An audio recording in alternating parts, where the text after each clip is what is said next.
أعوذ بالله من الشيطان الرجيم بسم الله الرحمن الرحيم ألم نشرح لك صدرك ووضعنا عنك وزرك الذي أنقض ظهرك ورفعنا لك ذكرك فإن مع العسر يسرا إن مع العسر يسرا فإذا فرغت فانصب وإلى ربك فارغب صدق الله العظيم. Ini surat ini kumpulan daripada nikmat-nikmat yang diperintahkan untuk tahadus bin nikmah. Ya, tahadus bin nikmah itu menceritakan nikmat yang Allah anugerahkan kepada kita yang ada di surat sebelumnya. Ya. Sebelumnya itu surat Iqra ya, Wadduha. Wadduha. Di surat Wadduha. Ya, ada nikmat-nikmat yang perlu kita tahadus bin ni'mah, kita ceritakan kepada teman-teman kita agar mereka juga ada kesemangatan untuk melakukan seperti halnya kita. Alam nashrah, alam nashrah, bukankah kami telah melapangkan. Jadi nashrah itu fi'il mudhari', maknanya akan harusnya. Tapi di sini istifham taqriri maknanya. Tapi kalau begitu alam nashrah, bukankah aku telah melapangkan. Jadi pakai fi'il madhi syarahana, ayat syarahna, kami telah melapangkan.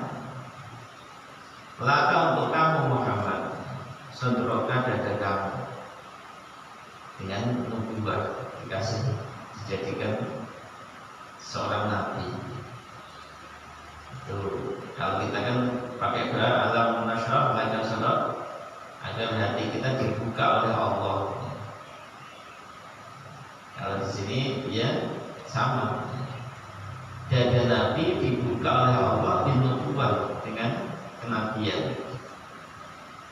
Jadi maknanya syarafna itu tawassu'atu sadri, lapangnya dada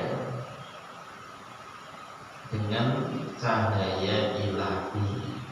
Itu namanya apa? Syarafna. Maksudnya itu lapangnya dada dengan cahaya ilahi. Untuk apa? Agar bisa hati itu dipakai munajat kepada Allah, ada keberanian untuk mendakwahi umat. Kalau kita suka dakwah, ngajak orang untuk baik, kita suka baca alam nashrah agar dikasih keberanian. Kemudian kita juga tidak lupa munajat kepada Allah. Di samping kita dakwahi orang, kalau malam jangan lupa kita doakan umat, doakan yang kita dakwahi agar dapat hidayah dari Allah. Kalau hati itu sudah dapat cahaya ilahi, maka hati itu akan menjadi mahbatur rahmat, tempat turunnya rahmat. Man da'u barokat, sumber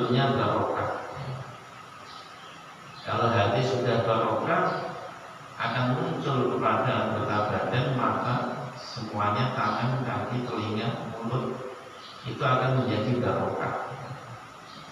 Itu kalau hati sudah masuk cahaya ilahi. Alam nasyrah laka sadrak. Dibukanya hati Nabi dengan kenabian. Jadi diriwayatkan malaikat Jibril itu datang kepada Nabi pernah ketika Nabi masih disusui oleh Sayyidah Halimah. Ibu susu Nabi itu Sayyidah Halimah. Nabi waktu itu masih umur 3 tahun. Ada sebagian yang mengatakan 4 tahun. Dalam asuhan Sayyidah Halimah, ya, Nabi juga memang nyusul pada Sayyidah Halimah ketika sudah ditinggal ibunda. Dikatakan pas umur 3 tahun, ada mengatakan 4 tahun, itu Nabi dibelah dadanya. Hatinya dikeluarkan oleh malaikat Jibril, dicuci, dibersihkan, dipenuhi dengan ilmu dan iman. Kemudian dibalikkan lagi seperti semula. Nah, hikmahnya itu apa? Agar Nabi itu tumbuh dewasanya tidak seperti bayi yang lain, anak-anak yang lain yang suka main canda di masjid. Yang sempurna keadaan Nabi waktu kecil, sehingga tidak ada yang mengingkari satupun orang Arab, orang kafir jahiliyah sekalipun, bahwa Nabi itu adalah Al-Amin. Dari kecil sudah kelihatan berbeda dengan anak-anak yang lain. Itu yang pertama. Pernah Nabi itu ketika umur 3 tahun dibelah dadanya oleh malaikat Jibril. Yang kedua, ketika Nabi sudah sampai umur 10 tahun, didatangi malaikat Jibril lagi, dibelah lagi. Nah, ini untuk menyempurnakan akhlak Nabi. Dibelah dadanya, dicuci, hatinya dibalikkan lagi, biar akhlaknya sempurna. Yang ketiga dibelah lagi oleh malaikat Jibril ketika diutusnya Nabi. Akhir Nabi itu mampu membawa Al-Quran dan ilmu-ilmu Allah. Yang ketiga. Yang keempat, Nabi dibelah dadanya lagi pada malam Isra Mi'raj. Akhir Nabi itu siap untuk bertemu dengan Al-Mala'il A'la, yaitu Allah. Munajat dengan Allah dan yang Maha Jalla-Jalaluhu. Menyaksikan Allah, melihat Allah langsung, ketemu dengan Allah langsung. Ini yang di malam Isra Mi'raj. Jadi 4 kali Nabi itu dibelah dadanya oleh malaikat Jibril. Wallahu a'lam. Wa wada'na 'anka wizrak. Wa wada'na, dan aku turunkan. Maknanya wada'na tawadhu, tawadhu. Man tawadhu 'alillah rafa'ahullah. Orang kalau mau tawadhu, merendahkan diri di hadapan Allah, rafa'ahullah, maka dia akan dimuliakan oleh Allah. Iwada'na artinya menurunkan, hafatna. Wa wada'na, dan aku telah menurunkan angka dari kamu wisraka. Wisrak itu dosa, tapi di sini artikan beban. Beban yang dianggap itu berat oleh Nabi. Alladzi anqadha dhahrak. Alladzi anqadha, yang memberatkan dhahraka, punggung kamu. Jadi semakna dengan firman Allah, yaghfiru lakallahu ma taqaddama min dzambika wa ma ta'akhkhara. Jadi Allah mengampuni dosa Nabi. Maka dalam mengganti kepada yang dulu diampuni oleh Allah Subhanahu wa Ta'ala dosa Nabi. Nah di sini maksudnya bahwa anak yang itu Allah mengatakan azizun alaihi ma'anitum. Itu dosa-dosa umat Nabi sebelum Islam. Dosa-dosa umat Nabi sebelum Islam, sebelum masuk Islam. Itu bahasanya diturunkan, itu dihapus sebab masuk Islam.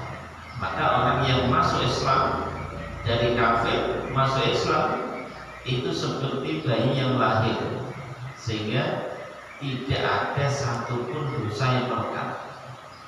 Walaupun dulu pernah zina, pernah ini, pernah itu, nyolong apa maling, itu semuanya ketika masuk Islam langsung seperti bayi yang dilahirkan. Fala yu'akhadhu bih. Mereka tidak akan disiksa oleh Allah sebab keislamannya itu. Alasannya apa? Karena Islam itu memutus maqablahu. Dosa yang sebelumnya akan dihapus oleh Allah, diputus oleh Allah. Nah, setelah Islam maka tudhu anhu bitaubah. Itu akan dihapus oleh Allah bitaubati, dengan taubat. Jangan ketika sudah masuk Islam dosa yang lalu masih berlanjut. Kalau dosa-dosa yang lalu ketika masuk Islam langsung ditobati, maknanya tobat menyesal, tidak akan mengulangi, betul-betul istighfar banyak-banyak, minta ampun kepada Allah atas dosa yang telah dibuat. Dosa yang terbesar adalah dosa kemusyrikan, kekafiran. Kalau diiringi dengan taubat setelah masuk Islam, bisa juga dengan nanti akan mendapatkan syafaat dari Nabi. Untuk siapa syafaat itu? Liman mata musliman, untuk orang yang matinya masih terus berlanjut melakukan perbuatan dosa. Itu ada harapan untuk mendapatkan syafaat dari Nabi.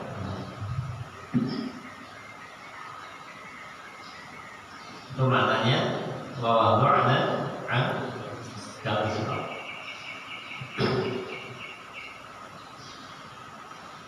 Ada juga yang dimaksud adalah atqalun nubuwah wa tabligh.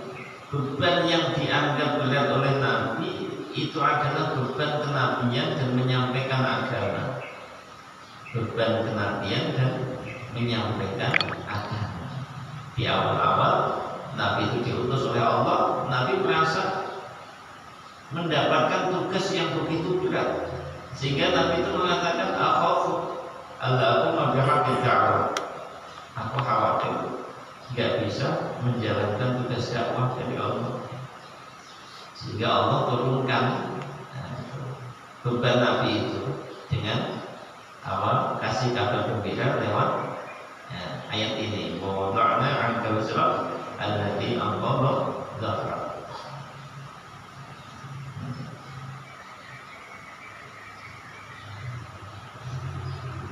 Di antara yang dimaksud juga Nabi ketika melakukan satu perbuatan dan dicela oleh Allah, teguran dari Allah dapat, maka itu akan menjadikan berat pikiran oleh Nabi, sehingga itu dinamakan wisra, satu beban. Wisra itu satu beban, ataukah dosa, kesalahan, karena dinisbatkan kepada makomnya Nabi. Nanti kalau orang soleh melakukan perbuatan dosa yang kecil yang di mata orang biasa itu biasa, maka itu namanya apa? Hasanatul abrar sayyiatul muqarrabin. Di muqarrab derajat yang paling tinggi, abrar itu di bawahnya. Ya, hasanatul abrar kebaikan orang soleh itu sayyiatul muqarrabin, masuk golongan perbuatan buruknya orang-orang yang dekat dengan Allah. Kalau kita melakukan hal-hal yang kecil, yang remeh, yang menurut kita itu enggak salah, enggak dosa, itu bagi orang-orang soleh satu perbuatan yang fatal. Ya, contohnya kan seperti halnya kita pakai sandal turun dari masjid ini, ya, pakai sandal, kita kaki kanan, tapi kita kaki kiri. Ya. Itu kan biasa, mau kanan mau kiri kan nggak ada bedanya. Tapi bagi orang soleh itu fatal kalau kita salah memasukkan ke kaki kiri dulu, itu udah fatal. Begitu juga ketika keluar dari masjid nanti, kita kaki kiri harusnya ke kanan dulu, kita kan biasa. Tapi bagi orang soleh itu kesalahan yang fatal. Nah itu seperti itu bahasanya hasanatul abrar sayyiatul muqarrabin.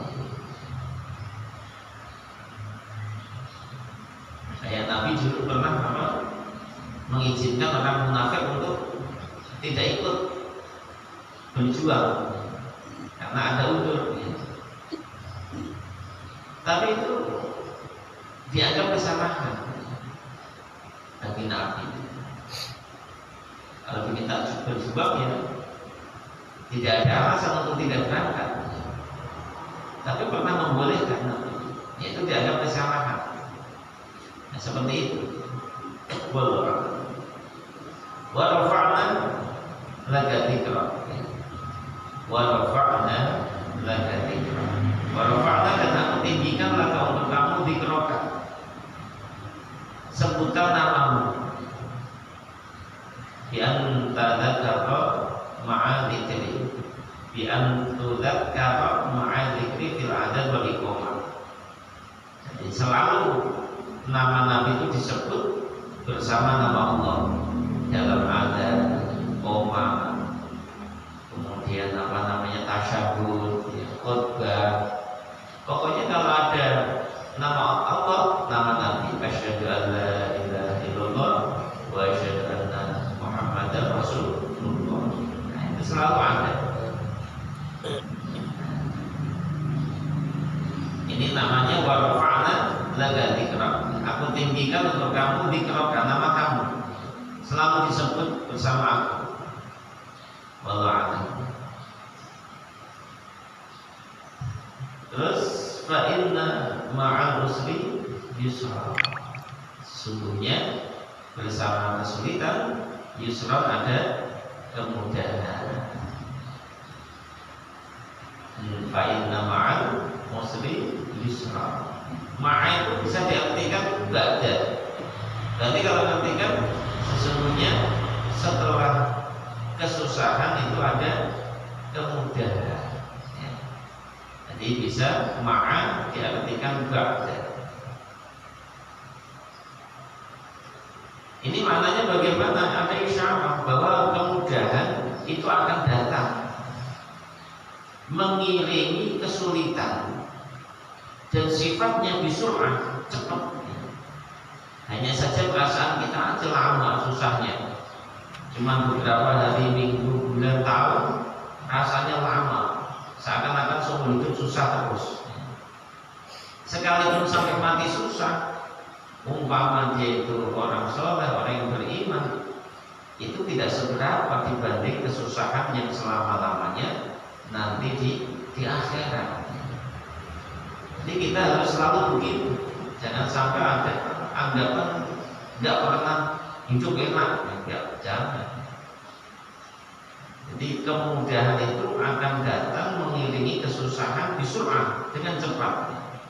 Malah dibahasakan muqarrin, bareng-bareng. Ziyadah tasbih wa taqwiyatul qulub. Ini untuk menguatkan hati kita, menenangkan hati kita. Kita harus selalu husnudzon kepada Allah. Kalau kita lagi susah, pasti nanti datang kemudahan. Nah, ini Nabi juga pernah mengatakan ketika turun ayat ini, "Absyiru qad ja'akum yusr." Bergembiralah kalian karena telah datang kemudahan kepada kalian. La yaghliba usrun usrain. Kata Nabi, bahasanya bagus. La yaghliba usrun usrain.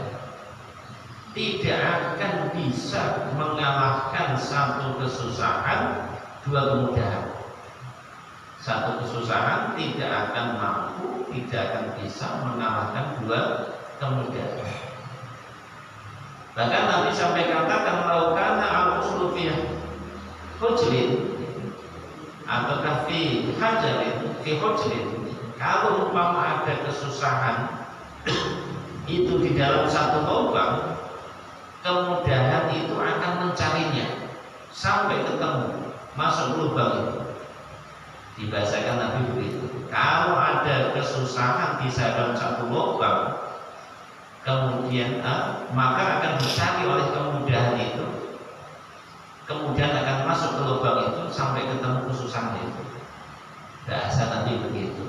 Innahu la yaghlibu usrun usrain. Tidak akan ada, tidak akan bisa mengalahkan satu kesusahan yusraini, dua kemudahan.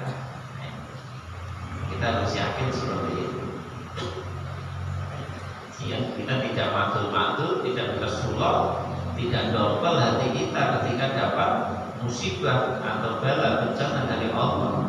Kita akan selalu menanti kebaikan dari Allah, kemudahan dari Allah. Wallahu a'lam.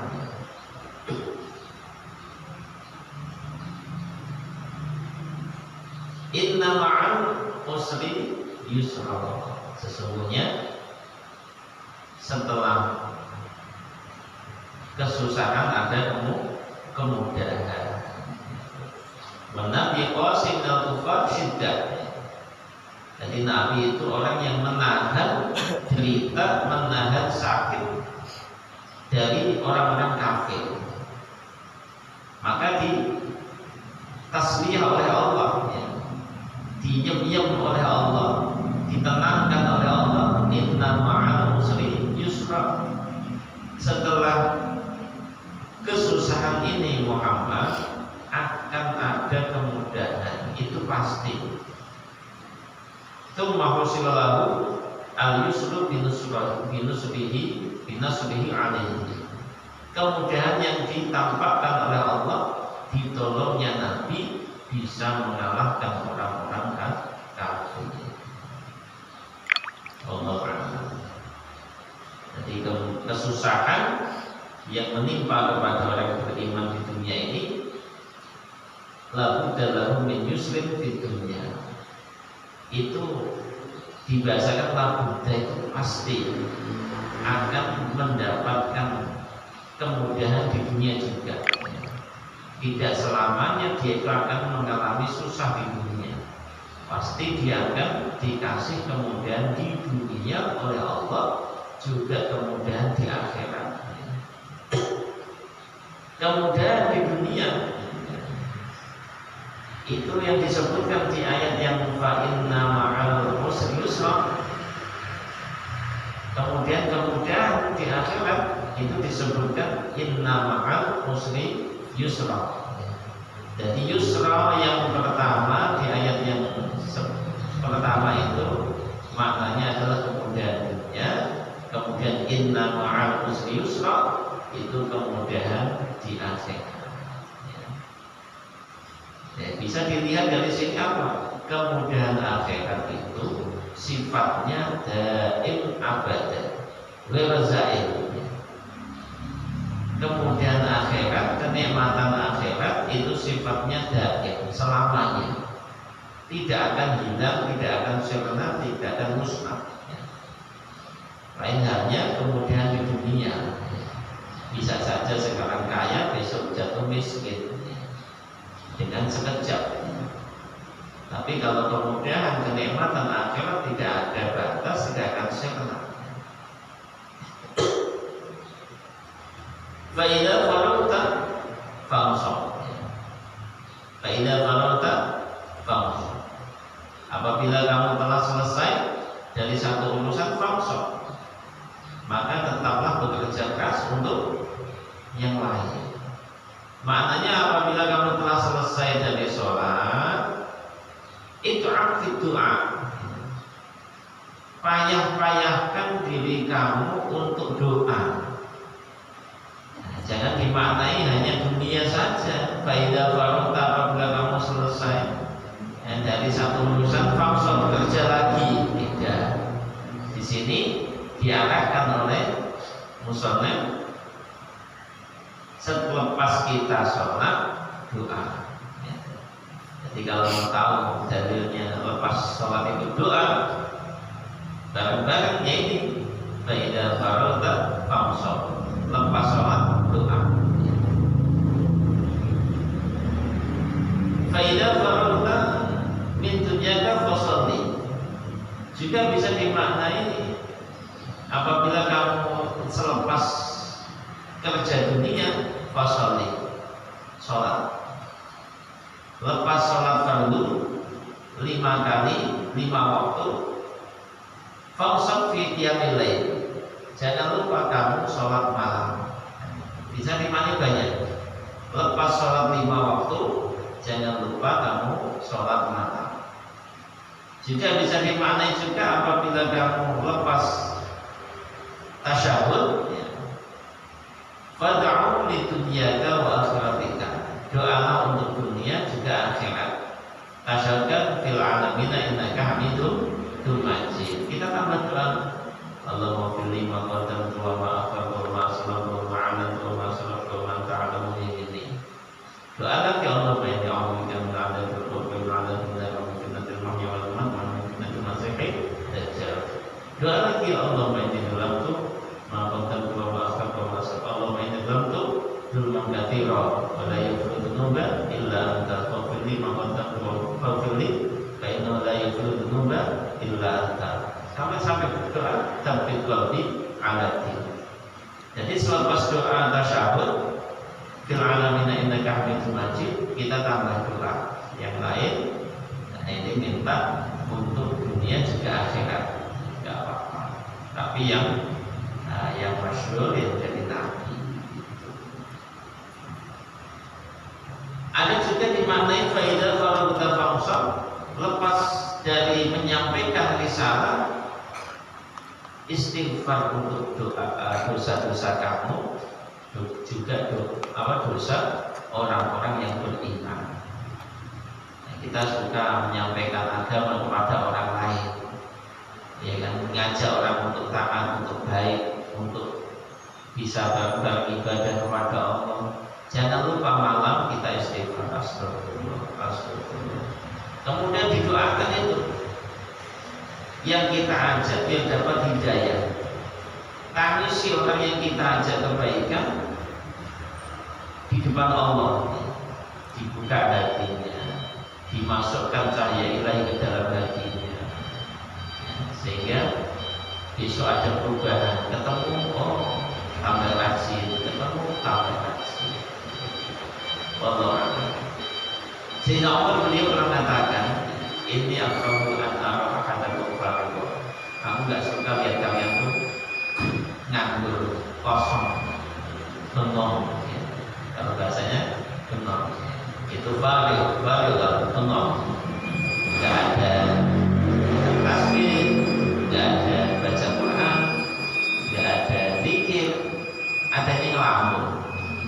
Nah itu Sayyidina Umar katakan, aku nggak suka lihat kalian seperti itu. Nggak kerja akhirat, nggak kerja dunia.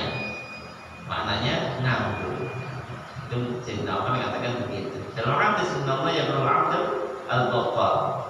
Nabi katakan innallaha yaqra'u al-'abda al-baqal. Allah nggak suka hamba itu yang nganggur. Hambanya yang nganggur itu nggak suka, nggak kerja dunia, nggak kerja akhirat. Yang terakhir wa ila rabbika farghab. Hanya kepada Tuhan kamu lah farghab, kamu berharap. Maknanya farghab itu tadarruk, deklarasi kepada Allah. Ya, deklarasi itu wis bahasa musek-musek. Pokoknya rengek-rengek kepada Allah. Itu deklarasi tadarruk. Jadi jadikan Rabbataka ila rabbi alladzi ahsana ilaik. Jadikan rabbah, semangat kita itu kepada Allah ibadah. Dan yang telah berbuat baik kepada kita, menganugerahkan berbagai macam kenikmatan dalam diri kita dalam keadaan apapun. Kita selalu mendapatkan nikmat-nikmat yang banyak dari Allah. Maka dikehendaki dari seseorang itu melihatnya sa'yan fi hasanatin lima'ati, usaha kebaikannya untuk akhirat. Itu diharapkan dari setiap orang itu ada usaha baik, usaha berbuat baik untuk akhirat, walaupun hanya 1 dirham. Nah ini faedahnya alam nasrah ini. Sebagian ulama menulis ya, orang-orang sholat ya. Orang yang mau menulis alam nasrah di satu wadah dari kaca ya, kemudian dihapus pakai airnya air mawar, kemudian diminum. Ini akan bisa menghilangkan ham, hazan, bikis sholat. Ham itu susah ya. Hazan juga susah sama. Kemudian kesempitan hatinya akan dihilangkan oleh Allah. Ya, kalau kita merasa sempit hidup kita, seakan hidupnya itu rasanya kok sempit banget ya. Padahal luas, kemana-mana bisa, tapi kemana-mana nggak bisa. Hati rasanya sempit, susah terus rasanya. Nggak tahu masalah apa itu. Bisa utang, keluarga, anak, teman, kadang-kadang lingkungan ya. Membuat beban dia, tulis alam nasrah, ditulis di kaca, kemudian dihapus pakai air mawar, diminum, airnya diminum. Atau bisa juga itu alam nasrah kita tulis di satu wadah apapun, mau gelas, mau bak, mau apa, kemudian hapus pakai air biasa, minum. Ini untuk menjaga hafalan, kefahaman akan jadi mudah. Kan ada pembukti itu diambil kadang-kadang ngelumut itu. Nah itu ditulis ke alam nasrah. Habis itu langsung dirusak-rusak, dihapus pakai air yang ada di situ. Kemudian buat mandi, buat diminum. Nah itu akan bisa menguatkan hafalan, kefahaman. Nah, gampang kan? Dan orang yang selalu habis sholat 5 waktu mau baca alam nasrah 10 kali, maka hasholah lahu tayassur fil rizqi wa taufiq fil ibadah. Habis sholat baca alam nasrah 10 kali, maka dimudahkan rezekinya, ditolong untuk mudah beribadah, kemudian liqadha imma ahamul a'ud, kemudian akan ditunaikan apapun yang menyusahkan seorang hamba itu. Rezekinya dimudahkan, dikasih taufik oleh Allah untuk beribadah. Sholat 2 rakaat, duduk ada kiblat dalam keadaan suci, baca itu alam nasrah. Nah, ini berat kali ini, baca alam nasrah, bilangannya sesuai hurufnya alam nasrah, sesuai hurufnya alam nasrah. Ini berat, dan punya buahnya itu lihat berapa itu kalau itu tambah 3 lagi, ditambah 3 lagi. Kemudian doa minta kepada Allah, apapun yang menyusahkan dia pasti akan diijabah oleh Allah. Nah, jadi banyak fadilahnya alam nasrah. Yang terpenting kadang-kadang kita mau